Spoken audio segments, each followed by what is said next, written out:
Hello students, welcome to SIT. मेरा नाम है भूपिंदर वाधवा। आज के इस वीडियो में हम लूप्स के बारे में पढ़ेंगे। देखो, ठीक है। लूप का यूज़ हम कब करते हैं? लूप का यूज़ हम तब करते हैं जब हमें किसी एक स्टेटमेंट को या फिर एक से ज़्यादा स्टेटमेंट्स को बार बार रिपीट कराना है। ठीक है ना। लास्ट वीडियो में हमने देखा था if else statement. If else statement use कब करते हैं? जब हमें किसी कंडीशन के बेस पे डिसीजन लेना होता था कि क्या करना है क्या नहीं करना। ठीक उसी तरीके से यहाँ पे क्या है, लूप का यूज़ हम तब करते हैं जब किसी स्टेटमेंट को या स्टेटमेंट्स को, इससे ज़्यादा स्टेटमेंट्स को बार बार रिपीट करना है। ठीक है ना। तो लूप हमारे पास तीन अवेलेबल हैं। पहला है वाइल लूप, दूसरा है डू वाइल लूप, और नंबर तीसरा जो लूप आता है वो आता है फॉर लूप। ठीक है। अब देखो ज़रा, अभी हमने बात की कि लूप का यूज़ हम कब करते हैं? जब हमें कोई स्टेटमेंट या एक स्टेटमेंट को बार बार रिपीट करना है ना। सपोज करो एक कोड आता है कि अपना नाम प्रिंट कराओ 5 बार। नाम प्रिंट कराना है 5 बार। या तो है कि भैया 5 बार प्रिंट की स्टेटमेंट लिख दो, जो कि बहुत गलत तरीका है कोड करने का, है ना। तो कैसे करेंगे? देखो, 5 टाइम्स नाम को प्रिंट कराना है तो हमें कहीं ना कहीं से शुरू करना पड़ेगा, कहीं ना कहीं पे ख़त्म करना पड़ेगा। जैसे 1 से लेके 5 पे जाते हैं तो ये भी तो 5 टाइम्स ही हो गया। ठीक है। और अगर हम जाते हैं 25 से लेके 29 इक्वल, तो ये भी तो 5 टाइम्स हो गया। और अगर हम करते हैं 20 से लेके 16, ये भी तो 5 टाइम्स ही हो गया ना। तो अगर हमें कोई स्टेटमेंट को बार बार रिपीट कराना है तो हमें तीन चीज़ों का ध्यान रखना है। पहला, कि हमें जो लूप है वो स्टार्ट कहाँ से करना है, हमें उसे स्टॉप कहाँ पे करना है। और अगर हम छोटे से बड़े की तरफ जा रहे हैं, छोटे से बड़े की तरफ जा रहे हैं, तो क्या यूज़ करेंगे हम? इंक्रीमेंट। ठीक है ना। आगे बढ़ेंगे तो आगे पहुंचेंगे। और अगर बड़े से छोटे की तरफ है, बड़े से छोटे की तरफ है, तो क्या करेंगे हम? डिक्रीमेंट करेंगे। 10 से 1 पे आएंगे तो भी जाते डिक्रीमेंट करके ही पहुंचेंगे, है ना। अब देखो, पहला जो हमारा लूप है वाइल लूप, वो कैसे काम करता है उसका सिंटैक्स देखते हैं पहले। तो याद रखना, तीन चीज़ें कभी मत भूलना। स्टार्ट, स्टॉप, और ये हमारा क्या कहलाता है? ये हमारा कहलाता है स्टेप्स। स्टार्ट, स्टॉप और स्टेप। तो सबसे पहला लूप जो है वाइल लूप, वो देखते हैं कैसे काम करेगा।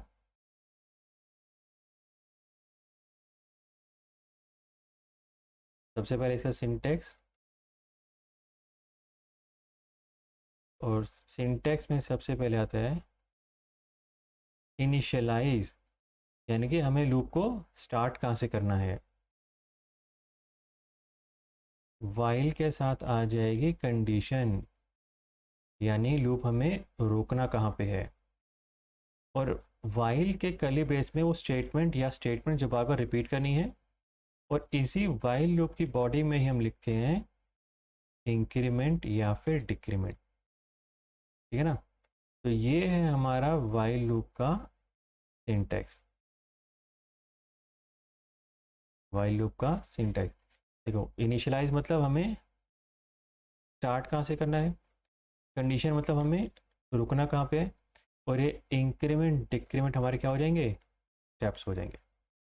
तो लूप चाहे कोई भी हो, वाइल लूप हो, डू वाइल हो, या फिर फॉर लूप हो, ये तीनों चीज़ें तो आएंगी ही आएंगी।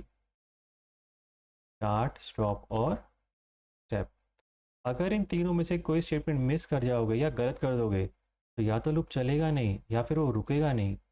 देखो कैसे, एक कोड करके देखते हैं। नेम ही प्रिंट कराते हैं 5 बार, ठीक है। तो वॉइड मेन, तो 5 बार प्रिंट कराने के लिए हम स्टार्ट करते हैं 1 से। Int a equal to 1। देखो, ये इंट ए हमारा क्या हो गया? डिक्लेयर। और ये ए इक्वल टू 1 क्या हो गया? ये हो गया इनिशियलाइज। तो लूप की पहली स्टेटमेंट जो इंपॉर्टेंट थी क्या थी, इनिशियलाइज, वो हमने कर दिया। फिर आ जाओ while a smaller than equal to 5, ये हमारी क्या हो गई, कंडीशन हो गई। और ये लूप का, वाइल लूप की कर्ली ब्रेस, करना क्या था, नाम को प्रिंट कराना है, तो हम प्रिंट करा लेते हैं ABC, बस। और यहाँ पे हमारा लूप ख़त्म हो जाएगा और यहाँ पे हमारा मेन बंद हो जाएगा। अब देखो कोड काम कैसे करेगा। तो सबसे पहले ए इनिशियलाइज हो चुका है 1 से, फिर वाइल लूप में आते हैं। 1 इक्वल क्या है 1, क्या वो स्मॉलर देन इक्वल 5 है, हाँ बिल्कुल है। तो कंडीशन क्या हो गई, सेटिस्फाई हो गई। अब कंडीशन सेटिस्फाई हो गई तो क्या होगा, वाइल लूप के अंदर आ जाएगा। अब वाइल लूप के अंदर आते ही देखो, ये वाइल लूप का स्कोप है। पहली स्टेटमेंट क्या मिली, प्रिंट ABC, तो ये यहाँ पे ABC हो गया प्रिंट। क्या ये प्रिंट ABC के अलावा इस वाइल लूप में कोई और स्टेटमेंट है, कोई स्टेटमेंट नहीं है, तो वो यहीं से वापस जाएगा। अब ए की वैल्यू से कितनी मिलेगी, ए की वैल्यू अभी भी 1 ही है, लूप में ए की वैल्यू कहीं अपडेट नहीं हुई। तो A 1 मिलेगा जो कि 5 से अभी भी स्मॉलर है। फिर से कंडीशन सेटिस्फाई, फिर से लूप एंट्री, फिर से प्रिंट के स्टेटमेंट और ABC प्रिंट हो जाएगा। अब ABC के अलावा कोई स्टेटमेंट नहीं है, फिर से वापस जाएगा ऊपर, ए अभी भी 1 मिलेगा जो कि 5 से स्मॉलर है, कंडीशन अभी भी ट्रू हो जाएगी, और फिर से लूप में आके ABC एक और प्रिंट हो जाएगा। तो ये लूप ऐसे चलता रहेगा। क्यों, क्योंकि हमने थर्ड स्टेटमेंट को मिस कर दिया है। कौन सी, इंक्रीमेंट और डिक्रीमेंट। हमने इनिशलाइज कर दिया 1 से, ये भी बता दें कि भैया 5 तक चलेगा, बट वो 1 से इंक्रीमेंट करके 5 पे पहुंचेगा तो रुकेगा ना। तो तीसरी और इम्पॉर्टेंट स्टेटमेंट क्या थी, इंक्रीमेंट और डिक्रीमेंट की। यहाँ पे क्या आएगा, यहाँ पे इंक्रीमेंट आएगा, क्यों, कि हम 1 से 5 की तरफ जा रहे हैं। तो ये देखो ए हम प्लस प्लस, याद है इंक्रीमेंट ऑपरेटर बाय डिफॉल्ट 1 का इंक्रीमेंट करता है। अब देखो ये कोड कैसे काम करे, शुरू से करते हैं, ये देखो बिल्कुल शुरू से देखते हैं इसे। लो अब देखो, तो ए हमने इनिशियलाइज कर दिया 1 से, क्या 1 स्मॉलर देन इक्वल 5 है, हाँ बिल्कुल है, कंडीशन सेटिस्फाई, लूप में एंट्री। अब लूप में हमारे पास दो स्टेटमेंट है। पहली स्टेटमेंट क्या है, प्रिंट ABC, ये देखो ये ABC प्रिंट हो गया। नेक्स्ट स्टेटमेंट जो लूप में आती क्या है, ए प्लस प्लस, ए की वैल्यू है कितनी 1। अब 1 से जब 1 का इंक्रीमेंट होगा तो कितने हो जाएगी एक वैल्यू 2, तो यहाँ से वापस जाएगा, तो अब ए की वैल्यू से कितनी मिलेगी 2 मिलेगी, जो कि अभी भी 5 से स्मॉलर है। तो कंडीशन फिर से सेटिस्फाई, फिर से लूप में एंट्री। अब फिर से लूप में एंट्री करेगा तो लूप में पहली स्टेटमेंट क्या मिलेगी ABC, ये देखो ABC एक और प्रिंट हो गया। अब ए प्लस प्लस, ए की वैल्यू कितनी है 2 है, इंक्रीमेंट होगी कितनी हो जाएगी 3, यहाँ से फिर वापस जाएगा। अब ए की वैल्यू कितनी हो गई 3 हो गई, 3 अभी भी स्मॉलर है 5 से, फिर से लूप में एंट्री, फिर से ABC प्रिंट। अब फिर से प्लस प्लस, ए की वैल्यू कितनी है 3 है, वो कितनी जाएगी 4, वापस चलते हैं। तो ए की वैल्यू हो गई 4, जो कि अभी भी स्मॉलर इक्वल है किसके 5 से, फिर से लूप में एंट्री, और फिर से यहाँ पे पहली स्टेटमेंट ABC प्रिंट हो जाएगी। ए प्लस प्लस, ए की वैल्यू कितनी है 4, कितनी हो जाएगी 5, वापस चलते हैं, ये होगी 5। क्या 5 स्मॉलर देन या इक्वल टू है 5 के, स्मॉलर देन तो ना सही, इक्वल टू तो है ना।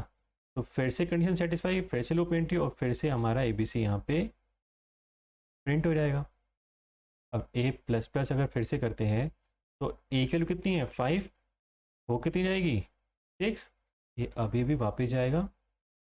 ए की वैल्यू कितनी है 6, क्या वो स्मॉलर देन या इक्वल है 5 से, बिल्कुल नहीं, कंडीशन क्या हो गई फॉल्स। कंडीशन फॉल्स होते ही लूप से बाहर, और लूप से बाहर आने से पहले चेक कर लो 1 2 3 4 5 बार ABC प्रिंट कर चुका है, ठीक है ना। और ये एक ही लाइन में प्रिंट करेगा, क्यों, क्योंकि इस प्रिंट स्टेटमेंट में हमने कहीं पे भी न्यू लाइन यानी कि /n नहीं दिया। क्लियर है यहाँ तक। एक कोड और करके देखते हैं, इसी को ही कॉपी करते हैं और देखते हैं।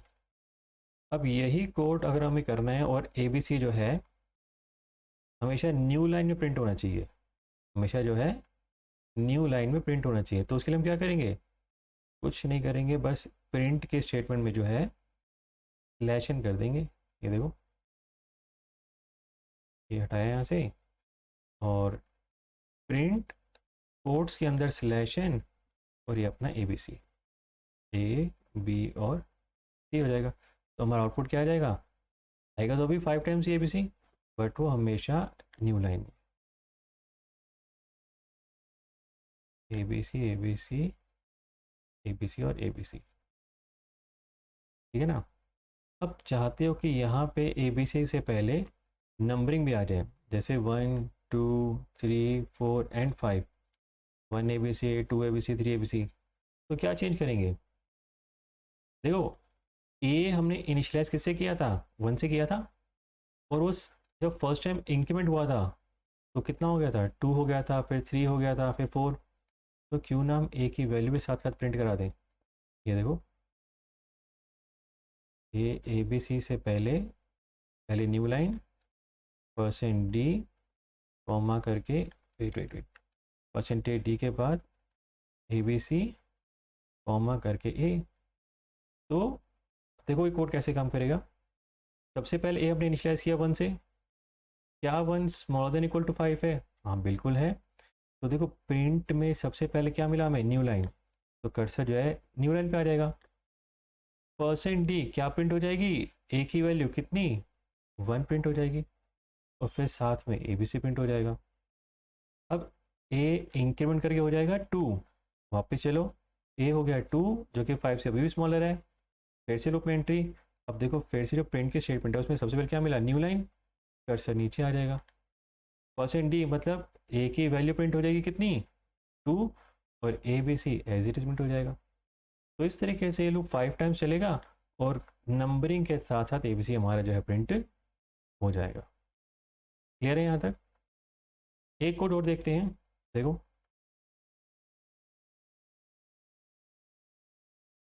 ये हो जाएगा अपना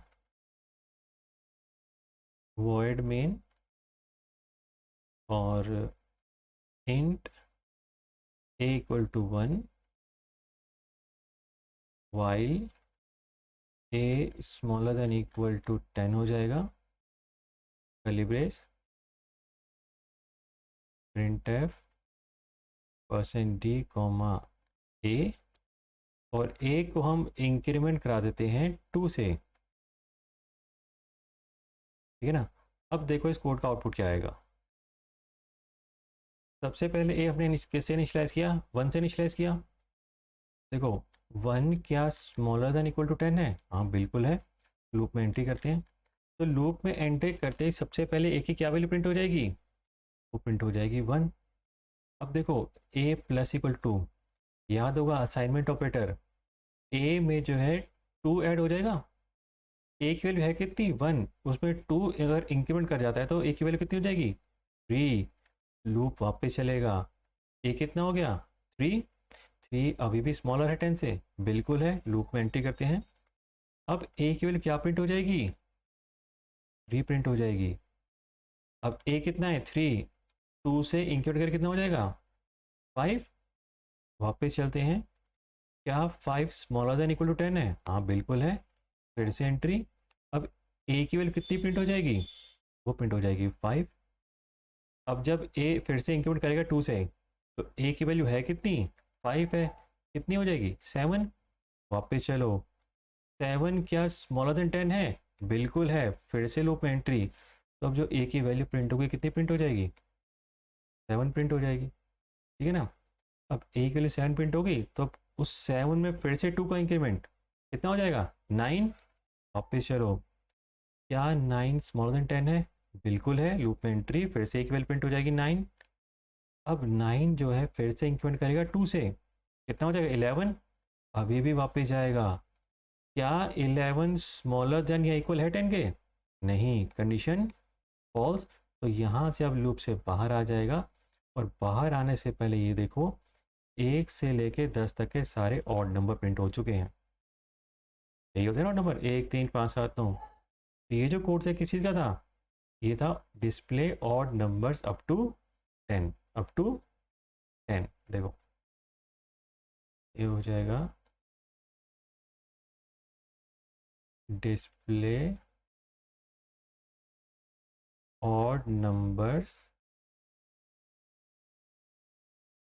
अप टू 10। ठीक है ना। अब इस कोड को करने का ना एक तरीका और भी है, वो देखो, इसे करने का एक तरीका और भी है, देखो। क्लियर किया,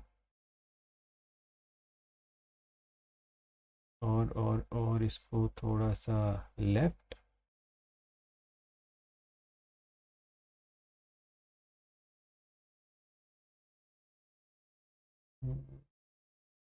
ये हो गया सेमीकोलन, ये हो गया सेमीकोलन। अब देखो यहाँ पे हम क्या कर रहे हैं, लूप के अंदर आते ही हम इफ़ की स्टेटमेंट दे देंगे। इफ़ ए की वैल्यू अगर मॉड करती है 2 से और रिमाइंडर कितना आता है, 1 आता है, तो क्या है, ऑड नंबर है, तो प्रिंट हो जाएगा प्रिंट एफ %d कॉमा करके ए। और इस केस में इंक्रीमेंट हम 1 का करा देते हैं। अब ये दोनों कोड जो है बिल्कुल सेम काम करेंगे, सेम आउटपुट आएगा। काम कैसे करेगा, ये राइट साइड वाला कोड देखो। ए हमने अभी भी इनिशियलाइज किया 1 से, क्या 1 स्मॉलर इक्वल है 10 के, बिल्कुल है, तो वाइल लूप में एंट्री करेगा। वाइल लूप में एंट्री करते सबसे पहले उसे इफ कंडीशन मिलती है, ए की वैल्यू कितनी है, 1। 1 को जब 2 से मॉड करेंगे तो रिमाइंडर क्या आएगा, 1 ही आएगा। क्या वो 1 इक्वल है 1 के, हाँ है, कंडीशन सेटिस्फाई। तो ए की वैल्यू जो है प्रिंट हो जाएगी कितनी, 1 से। अब देखो ये जो ए प्लस प्लस की स्टेटमेंट है, क्या ये इफ स्टेटमेंट के अंदर आ रही है या वाइल के लूप के अंदर आ रही है। ये प्लस प्लस जो है, ए प्लस प्लस वाइल लूप के अंदर आ रहा है। क्यों, मैंने बताया था इफ वाले वीडियो में कि इफ स्टेटमेंट के अंदर, इफ ब्लॉक के अंदर अगर एक ही स्टेटमेंट है तो कर्ली ब्रेस क्या है, ऑप्शनल है। इसी को दूसरे तरीके से समझो, अगर इफ के साथ हमने कर्ली ब्रेस नहीं लगाया तो इफ स्टेटमेंट जो होता है सिर्फ अगली एक नेक्स्ट स्टेटमेंट को ही अपने ब्लॉक में कंसीडर करेगा। यानी इफ के लिए सिर्फ ये प्रिंटिंग के स्टेटमेंट ही उसका ब्लॉक बनेगा। तो उस हिसाब से प्लस जो है इफ से बाहर हो गई। अब इफ से बाहर होगी तो ये हर बार जब लूप चलेगा इंक्रीमेंट करेगी। तो ए 1 था, अब कितना हो जाएगा 2। अब यहाँ से वापस जाओ, अब ए कितना हो गया 2, 2 10 से स्मॉलर है, लूप में एंट्री करते हैं। अब 2 जो है फिर 2 से मॉड करेगा, रिमाइंडर कितना आएगा 0। अब 0 तो इक्वल नहीं है ना 0 के, सॉरी 0 जो है वो इक्वल नहीं है 1 के, तो इफ स्टेटमेंट काम नहीं करेगी, बट इंक्रीमेंट तो अभी काम करेगा। तो 2 से वैल्यू कितनी हो जाएगी 3, वापस जाएगा, 3 स्मॉलर देन 10 है, बिल्कुल है, फिर से एंट्री हो जाएगी। अब ए की वैल्यू कितनी है 3, 3 को जब 10 से मॉड करेंगे रिमाइंडर कितना आएगा 1 आएगा, कंडीशन सेटिस्फाई हो जाएगी और रीप्रिंट हो जाएगा। अब इंक्रीमेंट करके कितना हो जाएगा 4, वापस चलते हैं, क्या 4 लेस देन 10 है, बिल्कुल है, इफ में वाइल में एंट्री कर जाओ। बट क्या 4 2 से मॉड करने पे रिमाइंडर 1 आता है, नहीं आता, यानी कि इफ स्टेटमेंट क्या हो जाएगी फॉल्स। तो आगे बढ़ के ए प्लस प्लस कितना हो जाएगा 5, वापस चलते हैं, 5 क्या स्मॉलर देन 10 है, बिल्कुल है, वाइल में एंट्री करो। अब वाइल में एंट्री करते सबसे पहले इफ में क्या आता है 5, क्या 2 से मॉड करने पे रिमाइंडर बनाएगा, बिल्कुल आएगा, कंडीशन सेटिस्फाई, तो 5 जो है यहाँ पे प्रिंट हो जाएगा। ऐसे ही ए की वैल्यू इंक्रीमेंट करेगी 6 से, वो 2 से डिवाइड नहीं करेगा, फिर इंक्रीमेंट हो जाएगा 7 का, 7 2 से मॉड करने पे 1 आएगा रिमाइंडर, तो 7 प्रिंट हो जाएगा, फिर 9 प्रिंट हो जाएगा, और फिर बाद में वो लूप से बाहर हो जाएगा। तो ये 2 तरीके थे ऑड नंबर्स को डिस्प्ले कराने के। ठीक इसी तरीके से अगर हमें इवन नंबर डिस्प्ले कराना है तो क्या करेंगे, ये देखो, ये जो a इक्वल टू हमने 1 किया है ना, इसे कर दो a इक्वल टू 2। क्यों, क्योंकि 2 से जब 2 2 का इंक्रीमेंट होगा तो 2 4 6 8 10 आ जाएगा। ठीक उसी तरीके से यहाँ पे जो हमने a मॉड 2 इक्वल टू 1 रखा, तो 1 की जगह क्या कर देंगे 0 कर देंगे, यानी कि वैल्यू तभी प्रिंट होगी, इफ स्टेटमेंट तभी काम करेगी जब रिमाइंडर जो है 0 आएगा, और 0 तब आएगा जब वैल्यू रहेगी 2 4 6 8 और 10। बहुत हल्का सा चेंज किया हमने, यहाँ पे ए की वैल्यू 1 की जगह 2 कर दी तो इवन का बदल जाएगा, और यहाँ पे कंडीशन में 1 की जगह 0 कर दिया तो ये इवन का हो जाएगा। क्लियर है यहाँ तक? तो नेक्स्ट कोड देखते हैं जरा।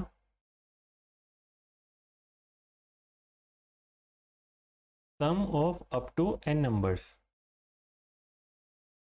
Sum of up to n numbers,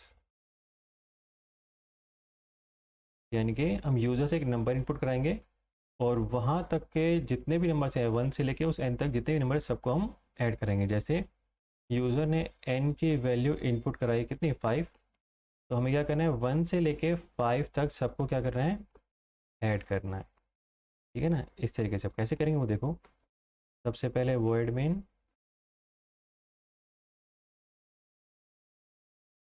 और मेन में आते ही सबसे पहले वेरिएबल डिक्लेयर कर लेते हैं, एक n ले लेते हैं, और सम कराना है तो सम के लिए एक वेरिएबल सम इक्वल टू 0, और लूप भी से चलाना है तो उसके लिए a equal to 1।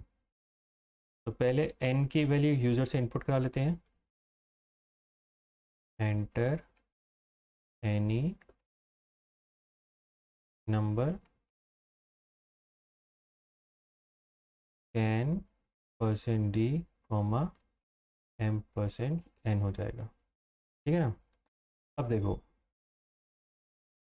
while a smaller than equal to n, और लूप में एंट्री करते ही sum equal to sum plus में a और a प्लस प्लस, लूप से बाहर आते ही प्रिंट करा देंगे सम की value, the sum is %d, और फिर ये सम की वैल्यू डिस्प्ले, और रिमेन बंद हो जाएगा। ठीक है ना। तो देखो अब ये कोड कैसे काम करेगा। तो ही लेते हैं n की वैल्यू मान लेते हैं यूज़र इनपुट कराई है 5। ठीक है, देखो a की वैल्यू कितनी इनिशियलाइज की हमने 1, क्या 1 स्मॉलर देन 5 है? हाँ बिल्कुल है। ठीक है ना। तो लूप में एंट्री करते हैं, तो लूप में एंट्री करते ही जो सबसे पहली स्टेटमेंट मिलेगी वो क्या है, sum equal to sum plus a. तो सम की इनिशियल वैल्यू कितनी 0, ए कितना है 1, तो 0 + 1 कितना हो जाएगा, सम की वैल्यू हमारी अपडेट हो जाएगी किससे 1 से। अब सेकंड स्टेटमेंट क्या है लूप के अंदर, इंक्रीमेंट हो रहा है ए की वैल्यू में, तो ए की वैल्यू कितनी है 1, उसमें 1 का इंक्रीमेंट होगा तो ए कितना हो जाएगा 2। वापस जाते हैं, अब ए की वैल्यू कितनी मिलेगी 2 मिलेगी। अब 2 क्या 5 से स्मॉलर है? बिल्कुल है। फिर से एंट्री कर जाते हैं, अब ए की वैल्यू कितनी मिल रही है हमको 2 मिल रही है, और सम की recent value last update value कितनी थी, वो थी 1। तो सम है 1, ए है 2, तो 1 + 2 कितना हुआ, सम हमारा अपडेट हो गया 3 से। अब a प्लस प्लस, ए की वैल्यू है कितनी 2, कितनी हो जाएगी 3। वापस चलते हैं, क्या 3 स्मॉलर देन 5 है? हाँ बिल्कुल है। फिर से एंट्री करते हैं लूप में, अब a की वैल्यू कितनी हो गई 3, और सम भी तो लास्ट टाइम 3 था, है ना, तो 3 3 कितना हो जाएगा 6 हो जाएगा। नेक्स्ट a प्लस प्लस करेंगे, a की वैल्यू है कितनी, a की वैल्यू हमारी है 3, इंक्रीमेंट करके कितना हो जाएगा 4।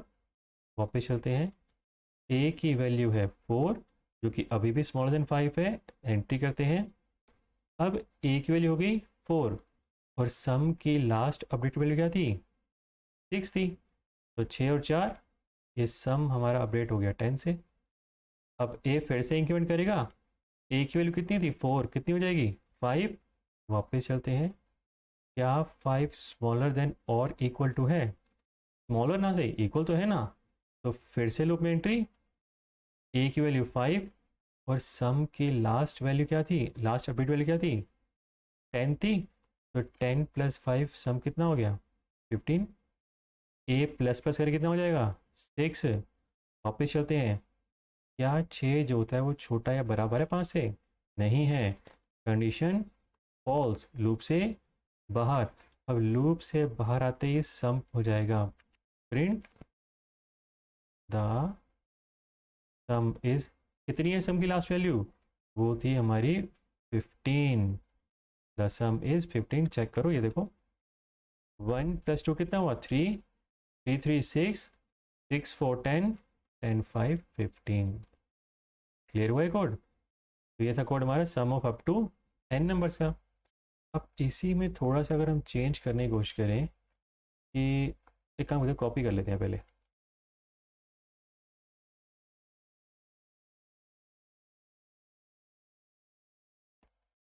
या copy, next page and paste. देखो अब हमें कुछ इस तरीके से करना है। ये तो सम हो रहा था अप टू n तक है ना, अब कराते हैं मल्टीप्लाई। सिर्फ प्लस किया मल्टीप्लाई ही किया ना हमने, तो देखो ऑलमोस्ट कोड जो है वो सेम ही होगा। तो ज़रा चेक करो कहाँ पे क्या अपडेट होना चाहिए, क्योंकि हमारे पास जो एडिशन है वो दो जगह पे हो रहा है लूप के अंदर। लूप के अंदर जो है हम दो जगह पे एडिशन हो रहा है, एक सम प्लस ए और यहाँ पे भी प्लस प्लस हो रहा है। तो कहाँ पे चेंजेस करेंगे, सिर्फ यहाँ पे प्लस किया कर देंगे मल्टीप्लाई। प्लस प्लस को हम मल्टीप्लाई तो वैसे भी नहीं कर सकते क्योंकि ऑपरेटर है ही नहीं यहाँ पे, मल्टीप्लाई मल्टीप्लाई नाम कोई ऑपरेटर ही नहीं है। और ये प्लस प्लस क्या कर रहा था, प्लस प्लस का काम था 1 से 2, 2 से 3, 3 से 4, 4 से 5 का इंक्रीमेंट करना। वो तो इस कोड में भी हो रहा है ना। तो यहाँ पे एक चेंज तो ये आ जाएगा कि हमें प्लस क्या करेंगे मल्टीप्लाई। बट एक चीज़ देखो, सम की इनिशियल वैल्यू कितनी है 0। तो 0 में अगर कोई वैल्यू हम मल्टीप्लाई कराएंगे तो सारा 0 होता रहेगा। तो क्या करें, इस सम को इनिशियलाइज कर देते हैं 1 से। बस यही दो चेंजेस करने थे, हमारा कोड रेडी हो गया। सम इक्वल टू 1, काम ख़त्म। अब जो भी यूज़र नंबर इनपुट कराएगा, जो भी नंबर यूज़र इनपुट कराएगा वहाँ तक के सभी वैल्यूज़ का आ जाएगा प्रोडक्ट। और n नंबर्स तक का प्रोडक्ट क्या कहलाता है, याद होगा आप लोग को factorial. I think 9th class में पढ़ा था ना, 5 के साथ ये एक्सक्लेमेशन साइन क्या हो जाता है, फैक्टोरियल। और इसका मतलब क्या है, 5 इंटू 4 इंटू 3 इंटू 2 इंटू 1। तो कुछ ऐसे तो हो गया। 1 से 5 पे जाएंगे मल्टीप्लाई करेंगे या 5 से 1 पे जाएंगे, आंसर तो सेम ही आएगा ना। तो ये जो सामने स्क्रीन पे कोड आई किस चीज़ का है, फैक्टोरियल का। और वेरिएबल के नाम हमेशा क्या होने चाहिए, लॉजिकल होने चाहिए। तो एक काम करते हैं, इस सम की जगह पे हम क्या लिख देते हैं, फैक्ट लिख देते हैं। तो थोड़ा सा प्रोग्राम दिखने में भी लॉजिकल लगेगा, वरना लगेगा कि सम कर रहे हैं बट आंसर तो कुछ और ही आ जाएगा। Fact fact the factorial is fact करके, ठीक है ना। तो आई थिंक समझाने की जरूरत नहीं है, सेम ही कोड है, बस वहाँ पे प्लस हो रहा था, यहाँ पे मल्टीप्लाई होता रहेगा। तो एक कोड और देखते हैं।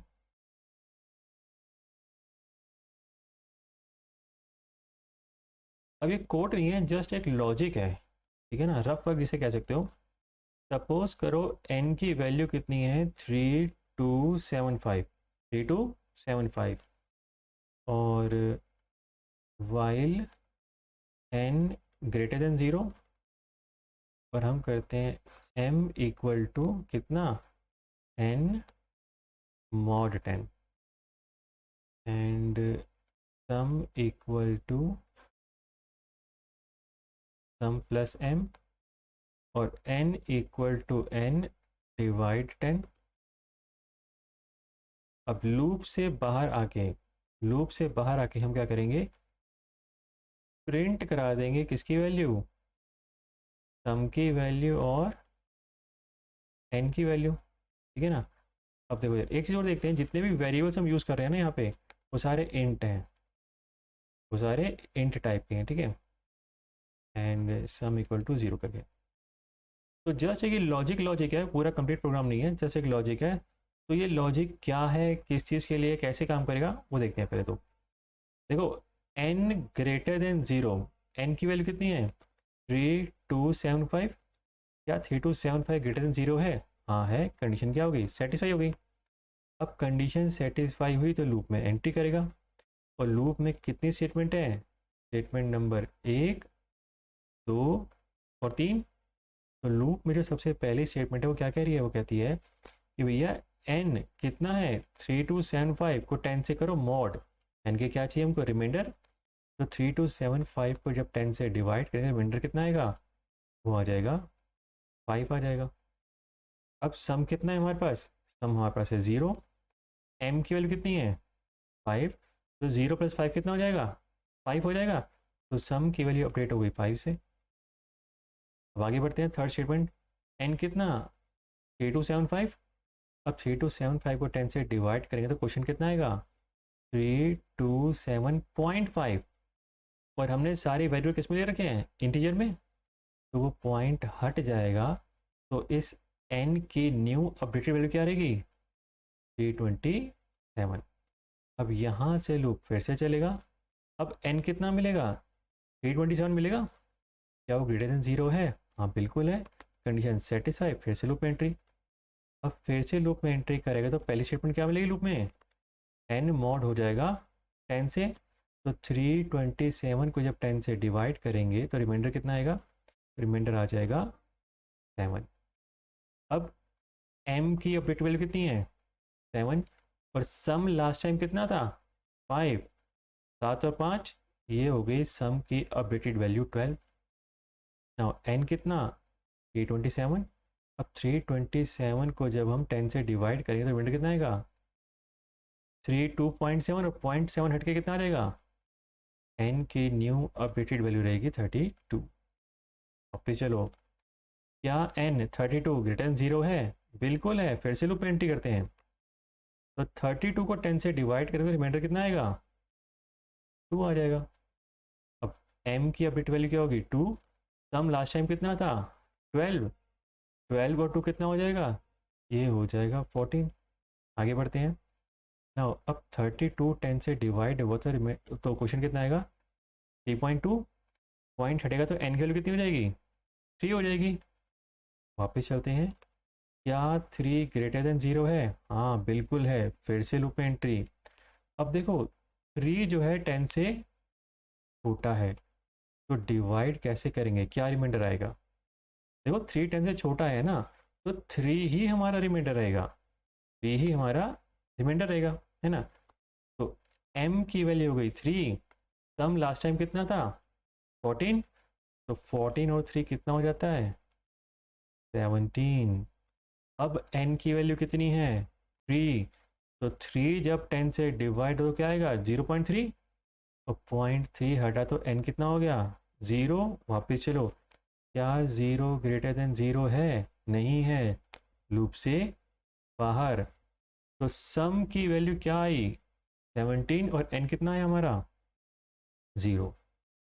क्लियर हुआ लॉजिक, ये लॉजिक था किसका, देखो हमने नंबर क्या इनपुट कराया था 3275, ये एक नंबर है, और ये 17 क्या है, इस एक नंबर की सारी डिजिट्स का सम, 3 + 2 + 7 एंड प्लस 7 + 5, ठीक है ना। तो 3 और 2 5, 5 और 7 12, 12 और 5 कितना होता है 17। तो ये जो लॉजिक सामने स्क्रीन पे देख रहे हो किस चीज़ का था, ये था sum of digits of a number, एक नंबर की सभी डिजिट्स का सम। क्लियर हुआ यहाँ तक। तो ऑलमोस्ट सिमिलर सा कोड है, एक बार फिर से देखते हैं। कॉपी किया, नेक्स्ट पेज पे आ जाए, पेस्ट करते हैं, देखना भी दिया ध्यान से, पहले मैं क्लियर कर रहा हूँ, इस एकदम क्लियर कर दो एकदम। अब देखो मैं चेंजेस क्या कर रहा हूँ, ये देख रहे हो, सम प्लस m है, मैं बस यही चेंज करने वाला हूँ, मैं यहाँ पे करने वाला हूँ सम मल्टीप्लाई 10 + m, सम इंटू 10, बाकी कोड पूरा का पूरा सेम है, आप लोग कंपेयर कर सकते हो। अब ये सम मल्टीप्लाई 10 करने से क्या चेंज आ जाएगा वो देखते हैं। देखो n की वैल्यू 3275 जो कि ग्रेटर देन 0 है, तो वाइल लूप में एंट्री कर जाएगी। 3275 को 10 से मॉड करेंगे, रिमाइंडर कितना आएगा? 5 आ जाएगा। तो m की वैल्यू 5, सम हमने इनिशियलाइज कर रखा है 0 से, तो 0 इंटू 10 0, जिसमें 5 ऐड कर देंगे तो सम की न्यू अपडेटेड वैल्यू क्या हो गई? 5 हो गई। तो n कितना? 3275, 10 से डिवाइड करें तो n की न्यू वैल्यू क्या हो जाएगी? 327 हो जाएगी। वापस चलते हैं। अब 327 क्या ग्रेटर देन 0 होता है? हाँ बिल्कुल होता है। फिर से लूप एंट्री करते हैं। नाउ n कितना? 327, 10 से डिवाइड करेंगे, मॉड करेंगे, रिमाइंडर कितना आएगा? 7। तो m की वैल्यू क्या होगी? 7। अब देखो, मल्टीप्लाई पहले ही काम करेगा, ऑब्वियस बात है, प्लस से। तो सम की रीसेंट वैल्यू क्या है? 5। सम की लास्ट वैल्यू क्या थी? 5। 5 इंटू 10 50। 50 प्लस 7 कितना हो गया? 57। अब देखो n कितना है? 327। 327 को 10 से डिवाइड करेंगे तो क्वेश्चन कितना आएगा? n की वैल्यू होगी 32। वापस, क्या 32 ग्रेटर देन 0 है? बिल्कुल है। फिर से लो पे एंट्री करो। अब 32 को 10 से मॉड करेंगे, रिमाइंडर क्या आएगा? 2। नाउ m की वैल्यू हो गई 2। सम लास्ट टाइम कितना था? 57। तो पहले 57 इंटू 2 कितना हो जाएगा? 57, ओ सॉरी, 57 इंटू 10 कितना हो जाएगा? 570। एंड 570 प्लस 2 कितना आ जाएगा? 572। अब n कितना? 32। 10 से डिवाइड करेंगे तो n की न्यू वैल्यू क्या हो जाएगी? 3 हो जाएगी। वापस चलते हैं। क्या 3 ग्रेटर देन 0 है? बिल्कुल है। एंट्री करते हैं। n कितना? 3। 10 से छोटा है, तो यही मेरा रिमाइंडर बनेगा, है ना? तो m कितना है? 3। सम की लास्ट वैल्यू क्या थी? 572। अब 572 पहले 10 से होगा मल्टीप्लाई, तो क्या बनेगा? 5720। इसमें 3 ऐड करने का आ जाएगा 5723, जो कि सम की अपडेटेड वैल्यू हो जाएगी। अब n कितना है? 3।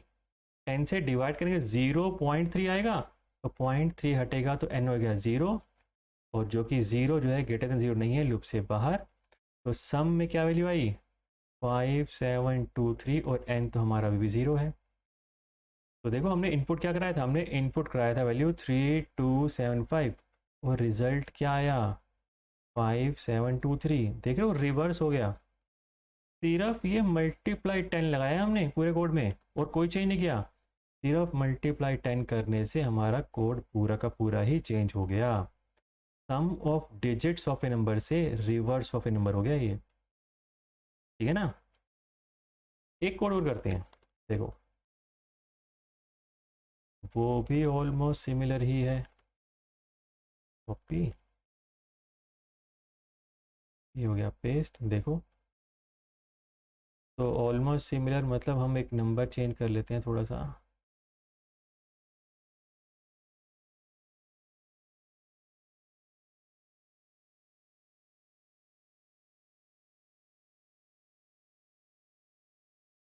तो ये रहा कोड। ठीक है, अब हम यहाँ पे क्या चेंज करने वाले? देखो, सम, पहले क्या था? सम प्लस m था ना, फर्स्ट कोड हमारा सम ऑफ डिजिट वाला। इसमें हमें क्या करना है? Sum plus m multiply m and multiply m, यानी कि m को हम अब 3 बार मल्टीप्लाई कराएंगे। अब देखो इससे हमारे प्रोग्राम में क्या चेंज आएगा। और सबसे पहले n कितना है? 371। 371। अब देखो, क्या 371 ग्रेटर देन 0 है? बिल्कुल है। एंट्री करते हैं लूप में। 371 को 10 से डिवाइड करेंगे, रिमाइंडर कितना आएगा? 1 आ जाएगा। और सम कितना है? 0।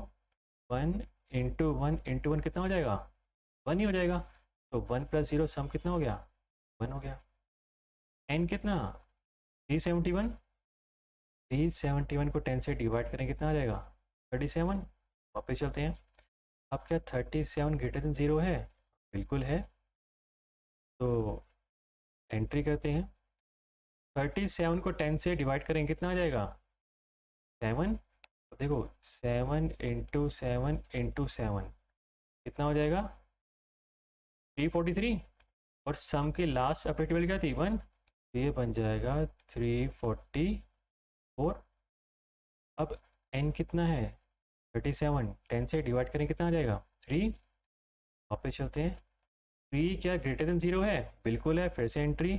अब 3 10 से छोटे, तो रिमाइंडर हमारा 3 आ जाएगा। तो अब देखो 3 इंटू 3 कितना 27, और सम की लास्ट अपडेटेड वैल्यू क्या थी 344।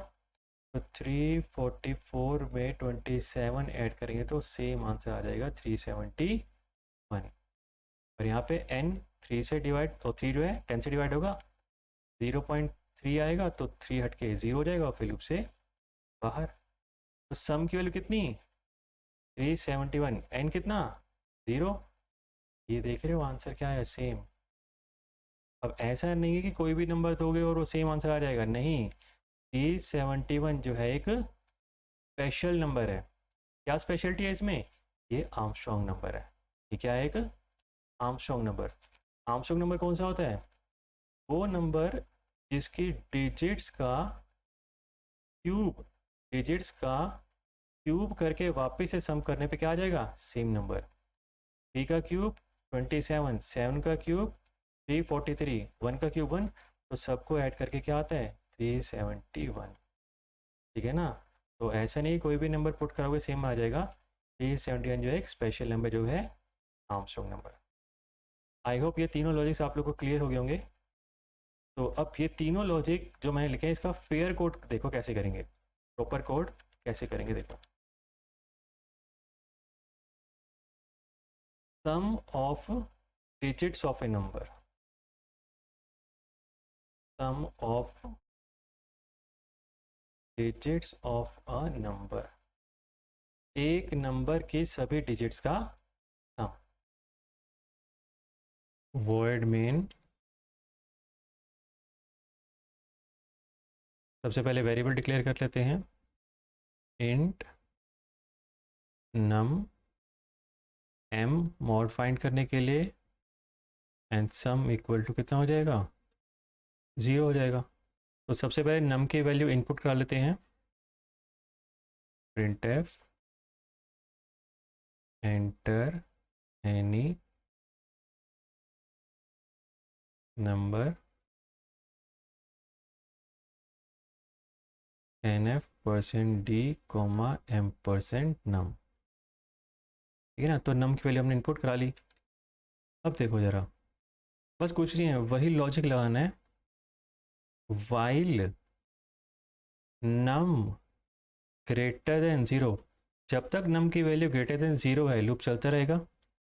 और m equal to num mod 10 हो जाएगा, और sum equal to sum plus m, और num equal to num divide 10 हो जाएगा। और बस लूप से बाहर आके सम की वैल्यू को हम डिस्प्ले करा देते हैं, printf the sum is %d, सम। क्लियर है यहाँ तक। अच्छा अब एक चीज़ देखो ज़रा, अगर आप लोगों ने इफ एल्स का वीडियो देखा होगा, लास्ट टू लास्ट वीडियो, उस पर मैंने बताया था कि इफ़ जो होता है वो वर्क करता है ज़ीरो नॉन ज़ीरो पे। किस पे काम करता है, ज़ीरो और नॉन ज़ीरो पे। वो जो ज़ीरो नॉन ज़ीरो पे काम कर रहा है साथ में कंडीशन ही तो होती है। जैसे यहाँ पे देखो वाइल के साथ कंडीशन है कि जब तक n की वैल्यू ग्रेटर देन 0 है तो लूप चलता रहेगा। तो ग्रेटर देन 0 का मतलब क्या हो गया, नॉन ज़ीरो। ग्रेटर देन 0 मतलब क्या हो गया, नॉन ज़ीरो। और देखो यहाँ से क्या हो रहा था, एक एक डिजिट जो है कम होती जा रही थी, और n की वैल्यू जब 0 हो जाती थी लूप से बाहर आ जाता था। तो क्यों ना अगर मैं इसको यहाँ से सिर्फ नम लिख दूँ, तो पहली बार मान लो नम इनपुट हुआ 3275, जो कि क्या है नॉन ज़ीरो है, तो लूप में एंट्री हो जाएगी। फिर 10 से मॉड किया कितना आया था 327, वो भी तो नॉन ज़ीरो है, फिर से लूप में एंट्री हो जाएगी। फिर 32 वो भी तो नॉन ज़ीरो है, फिर से एंट्री। फिर 3 नॉन ज़ीरो एंट्री। उसके बाद जब नम की वैल्यू 3 हो जाएगी, 10 से डिवाइड करेगा और 0.3 आएगा। तो 0.3 हट के जब नम हो जाएगा 0, तो देखो 0 आ जाएगी नम की वैल्यू और लूप से हो जाएगा बाहर। देख रहे हो? तो यहाँ पे अगर हम ग्रेटर देन 0 नहीं भी लगाते हैं तो ये कोड वर्किंग है। ठीक है ना? तो इस तरीके से भी कोड आना चाहिए। अब एक चीज़ और देखो, अगर हम कर देते हैं वाइल के बीच में 1 लिख दिया, तो 1 क्या है? नॉन ज़ीरो, और एक कांस्टेंट वैल्यू है 1, तो ये क्या हो जाएगा? ये हमारा हो जाएगा इनफाइनाइट लूप। क्या हो जाएगा हमारा? इनफाइनाइट लूप, जो कि कभी नहीं रुकने वाला, चलता रहेगा चलता रहेगा, मतलब चलता रहेगा। ठीक है ना? तो यहाँ पे वाइल के साथ हम नम भी दे देंगे तो भी वर्क कर जाएगा। बट थोड़ा सा ध्यान से, इस तरीके का कोड ना कभी भी एग्जाम में मत करना। हो सकता है एग्जामिनर को ये पॉइंट माइंड में स्ट्राइक नहीं करेगा, तो उसे तो लगेगा ना कि आपने कोड गलत लिखा है। तो एग्जाम पॉइंट ऑफ व्यू से हमेशा स्टैंडर्ड कोड लिखना, ऐसे ट्रिक्स वगैरह कभी भी एग्जाम में यूज़ मत करना। लेकिन अगर आप इंटरव्यू दे रहे हो या सामने वाइवा में कोई एक्सटर्नल बैठा है ना, तो 100% कहता हूँ आप ये ट्रिक्स यूज़ करो। क्यों? क्योंकि अगर सामने वाला कोई ऑब्जेक्शन करता है कि भैया ये कोड काम करेगा या नहीं करेगा, तो आप लोग ये समझा तो सकते हो कि सर इफ़ जो होता है, वाइल जो होता है, ये ज़ीरो और नॉन ज़ीरो पे काम करता है, और नम की वैल्यू जब तक नॉन ज़ीरो है तब तक लूप चलाना ही है हमको, और ज़ीरो थे तो अपने आप बाहर आ जाएगा। ठीक है ना? तो इस तरीके के कोड वाइवा में और इंटरव्यू में यूज़ करना, बट एग्ज़ाम में कभी मत यूज़ करना। ठीक है ना? तो देखो, हो गया हमारे code sum of digits of a number का।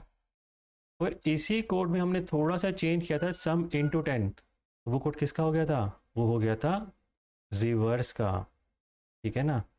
तो एक बार इसको हम कॉपी कर लें।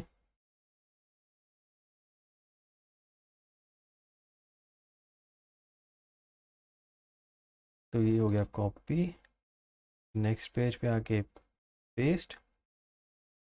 और अब ये कोड किस चीज़ का करेंगे हम?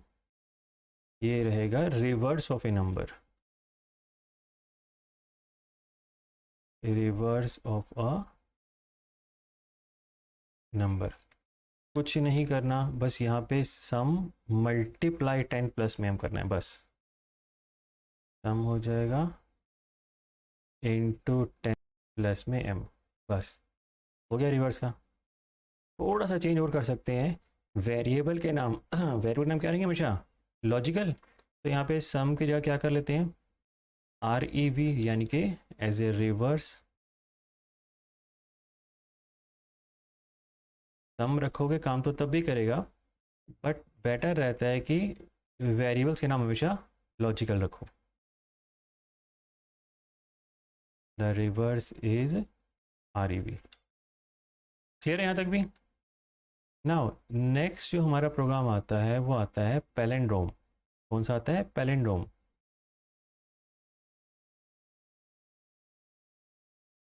पैलिंड्रोम कौन सा होता है? पैलिंड्रोम वर्ड्स भी होते हैं और नंबर्स भी होते हैं। वर्ड कौन कौन से? जैसे मैडम। मैडम ये जो एक वर्ड है, इसे हम रिवर्स करें तो क्या आएगा? MADA,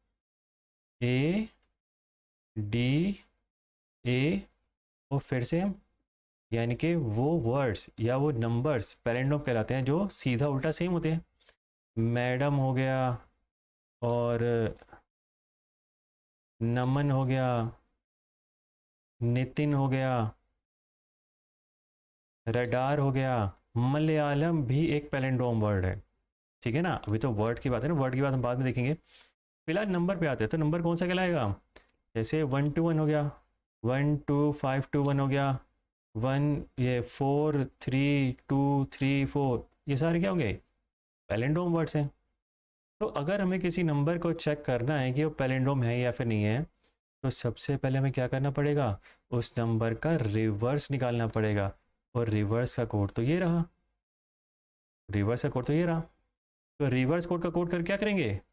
रिवर्स फाइंड करके उसे ओरिजिनल से कंपेयर कर लेंगे। देखो, जैसे मान लो 3 2 7 5 को हमें चेक करना है कि पैलिंड्रोम है ही नहीं, तो सबसे पहले इसका क्या करेंगे हम? रिवर्स 5 7 2 3, और रिवर्स करने के बाद ओरिजिनल से कंपेयर करेंगे। क्या ये रिवर्स ओरिजिनल के बराबर है? तो ये पैलिंड्रोम भी नहीं है। 1 to 1 रिवर्स करो, 1 to 1 कंपेयर करो, दोनों वैल्यू बराबर है। हाँ है, तो ये पैलिंड्रोम है। तो किसी भी नंबर को पैलिंड्रोम चेक करने के लिए हमें सबसे पहले क्या करना पड़ेगा, उस नंबर का रिवर्स। तो रिवर्स का कोड आप लोग के सामने है।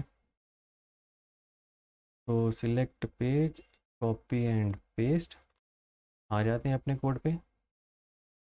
तो इसे कर लेते हैं check for palindrome, check for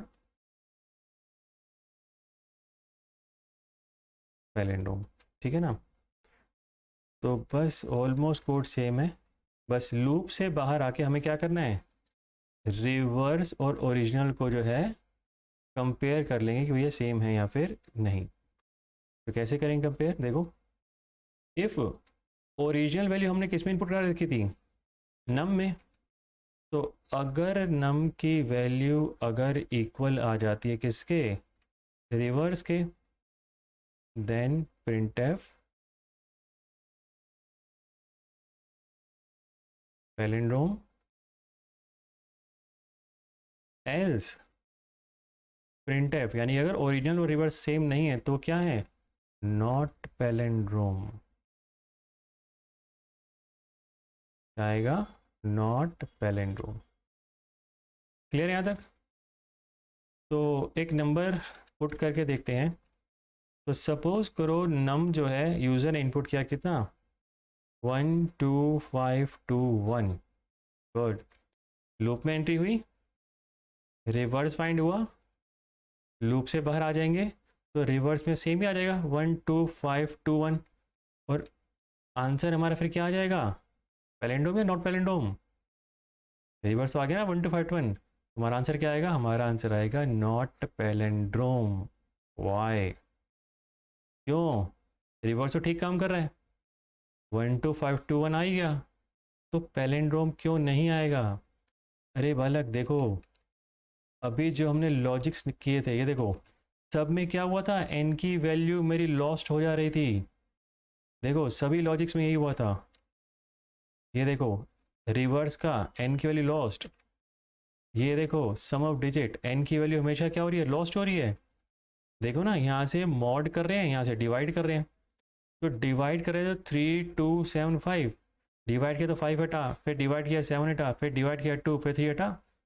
तो एन की वैल्यू यानी कि नंबर तो हमारा लॉस्ट हो रहा है, तो कंपेयर कैसे करेगा, कभी कंपेयर नहीं करेगा। तो हमेशा आंसर क्या आएगा, नॉट पैलिंड्रोम,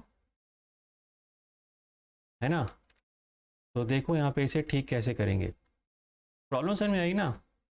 अब प्रॉब्लम समझ में आई है तो अब इसका सॉल्यूशन भी देखो। देखो, नम में एंट्री करने से पहले तो नंबर है मेरे पास, उसके बाद वो नंबर लॉस्ट हो रहा है ना। तो क्यों ना एक काम करें, एक वेरिएबल ले लेते हैं एन, एक वेरिएबल ले लेते हैं एन, और लूप में एंट्री करने से पहले नम की वैल्यू हम कॉपी कर लेते हैं एन में। नम की वैल्यू कॉपी हो गई किस में, एन में। तो लूप से बाहर आके नम मेरा ज़ीरो हो जाएगा, बट उसकी वैल्यू ऑलरेडी हमारे पास एग्जिस्ट करेगी किसमें, एन में।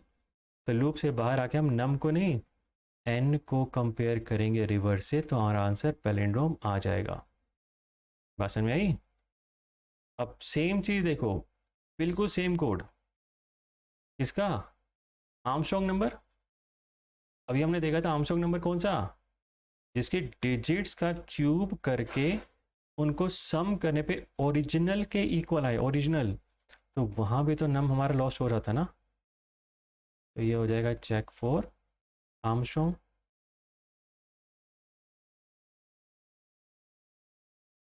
Check for Armstrong. तो बस कुछ नहीं करना, इस लाइन को जो है हम चेंज कर लेते हैं, बाकी तो सेम ही रहेगा।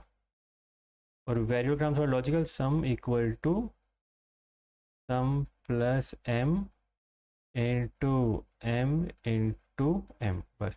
फिर वहाँ भी नम लॉस हो रहा था तो हमने एक एन में उसे सेव कर लिया, ठीक है ना। तो ये हमारा हो जाएगा आर्मस्ट्रॉन्ग का कोड।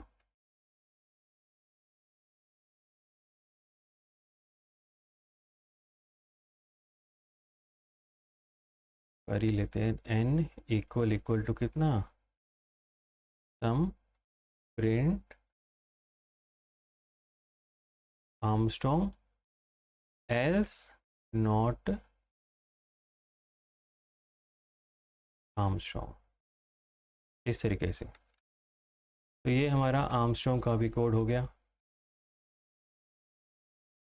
नेक्स्ट जो कोड आता है वो आता है टेबल ऑफ अ नंबर। क्या आता है, टेबल ऑफ अ नंबर। देखो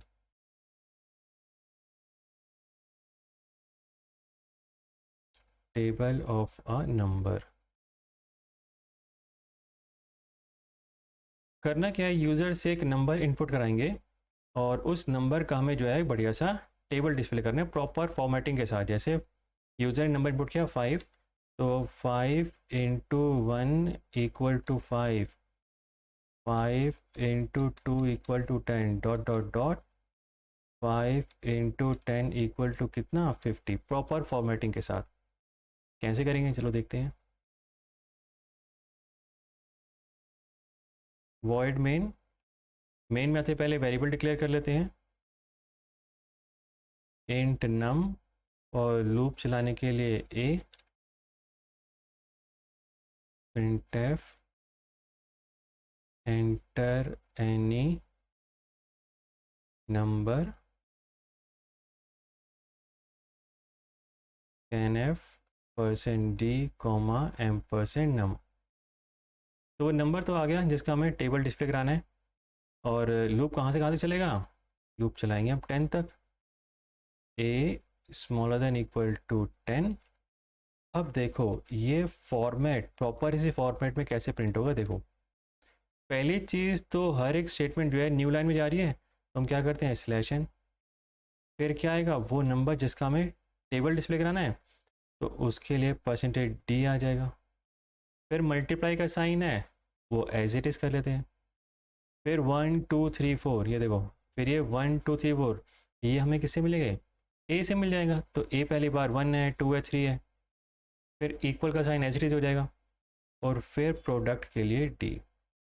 और यहाँ पे कर लेते हैं अपना पहला जो %d है किसके लिए है, वो नंबर जिसका टेबल है वो हमारा को मिलेगा नम के अंदर। फिर 1 2 3 4 5 किसको मिलेगा, ए से मिल जाएगा।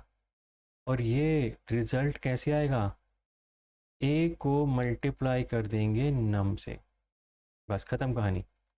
इतना सही था। देखो ए प्लस प्लस, और ये हमारा मेन बंद हो जाएगा। अब ये काम कैसे करेगा वो देखो। सपोज यूज़र ने नम में वैल्यू इनपुट कराई 5, ए है 1, क्या वो स्मॉलर देन 10 है, बिल्कुल है, लूप में एंट्री करो। तो देखो स्लैश n मतलब वो न्यू लाइन में आ गया। ये जो पहला % है किसके लिए, ये है नम के लिए, और नम की वैल्यू कितनी है, नम की वैल्यू है 5। मल्टीप्लाई का साइन एज इट इज़। अब ये जो % है ये किसके लिए है, ये है ए के लिए, और ए कितना है पहली बार 1, इक्वल टू आ गया एज इट इज़। और ये जो % है ये किसके लिए, ए इंटू नम, ए की वैल्यू कितनी है 1, और नम कितना है 5, तो 5 इंटू 1 कितना हो जाएगा 5। आ रहा है प्रॉपर फॉर्मेट। अब ए अपडेट हो गया 2 से, वापस चलेंगे 2 स्मॉलर देन क्या है 10 है। फिर से देखो सबसे पहले न्यू लाइन, चलो कर्सर नीचे आ गया। अब ये पहला % किसके लिए है, नम के लिए, नम तो चेंज हुआ ही नहीं, 5 का 5 रहेगा। मल्टीप्लाई एज इट इज़, ए की वैल्यू अपडेट हो चुकी है 2 से, इक्वल एज इट इज़। अब देखो जब ये सॉल्व करेगा तो नम तो अभी भी 5 है, ए कितना है 2, तो ये देखो 10 2 इंटू 5 10 हो जाएगा। ऐसे ही फिर क्या होगा, ए की वैल्यू अपडेट हो जाएगी 3 से, तो नम उतना ही रहेगा, ए 3 हो जाएगा, फिर 3 इंटू 5 15। ऐसे ही चलता रहेगा और अपना पूरा टेबल जो है डिस्प्ले हो जाएगा। क्लियर है कोड। तो ये था वाइल लूप। अब एक बार फटाफट से देख लेते हैं डू वाइल लूप भी। तो देखो हमने देखा अभी वाइल लूप, और देखो do while loop. While loop का सिंटेक्स कहता है सबसे पहले इनिशियलाइज, भैया हमें लूप स्टार्ट कहाँ से करना है,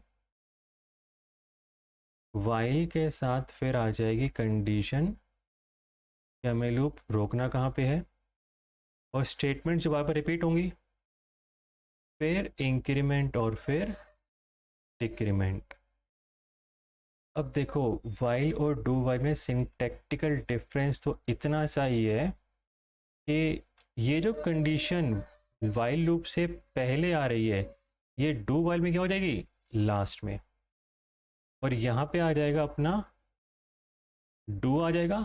और देखो डू वाइल में लास्ट में सेमीकोलन आता है, ये मत भूलना, डू वाइल में लास्ट में सेमीकोलन आता है।